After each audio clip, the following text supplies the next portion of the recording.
Alors j'ai refermé la console à la fin de la vidéo précédente, c'est dommage, je pense. Du coup, vous n'aviez pas pu voir ce que c'était l'événement qui est déclenché à chaque fois qu'un événement se passe dans le cropper. Voilà, bah, ça vous donne plein d'informations, hein, dont par exemple les détails, la position de X, Y, la largeur et la hauteur. Bon, il y a pas mal de choses intéressantes. Moi, ce qui m'intéressera le plus pour l'instant, ce sera la width et height. Hein, vous allez voir que là, si on élargit,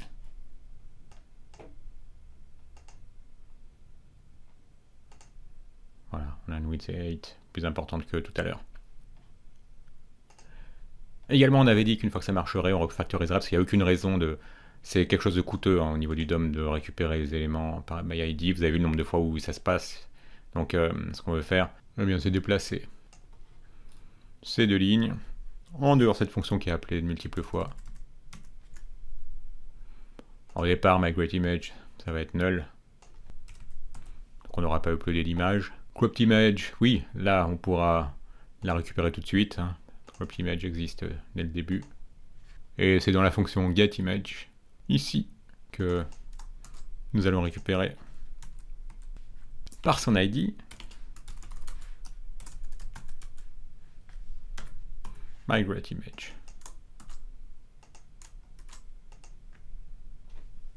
Voilà, vérifions qu'on n'a rien cassé. Alors, assign mount to a constant. Donc on a une constante, et après coup on lui assigne quelque chose. Migrate image, migrate image. Donc il faut en faire une variable.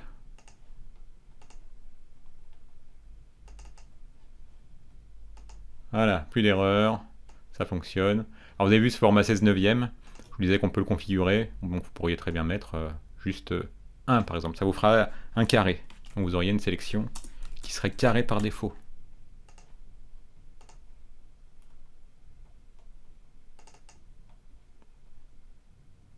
Voilà.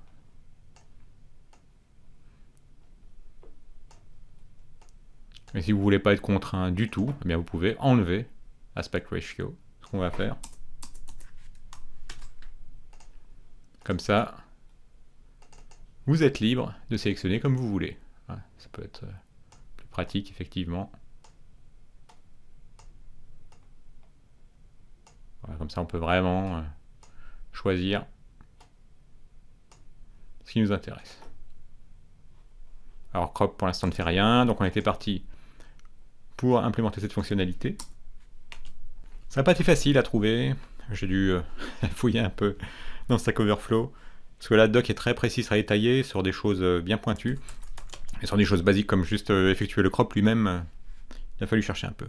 Alors, l'URL de l'image, eh bien on va l'obtenir à l'aide de notre instance de cropper, qui a une fonction, oh c'est proposé, c'est bien ça, getCroppedCanvas. Ah c'est peut-être qu'on l'avait utilisé déjà, oui voilà, on l'a utilisé plus haut. Et là on peut demander l'URL de l'image. Ensuite, à partir de là, on va créer une nouvelle image. De nouveau à la mano, hein, à l'aide d'un simple create element natif. Qu'est-ce qu'on veut créer? Une image. Cette image, eh bien, on voudra qu'elle est en source, en src, eh bien, cette URL-ci. Et enfin, on pourra ajouter cette nouvelle image. On l'avait bien créé, hein, oui. Dans ce div hein, qui a pour ID crop result.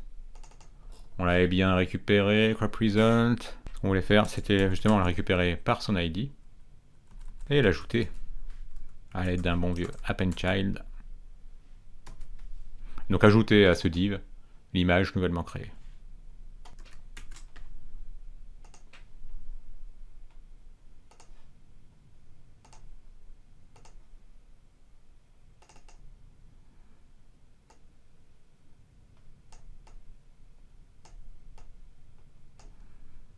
Crop, et ça marche. C'est super, est quand même génial cette petite librairie.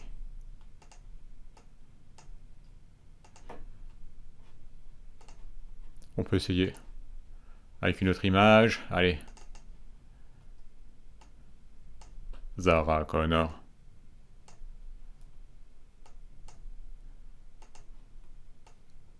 Oui. Et voilà. Non, c'est super.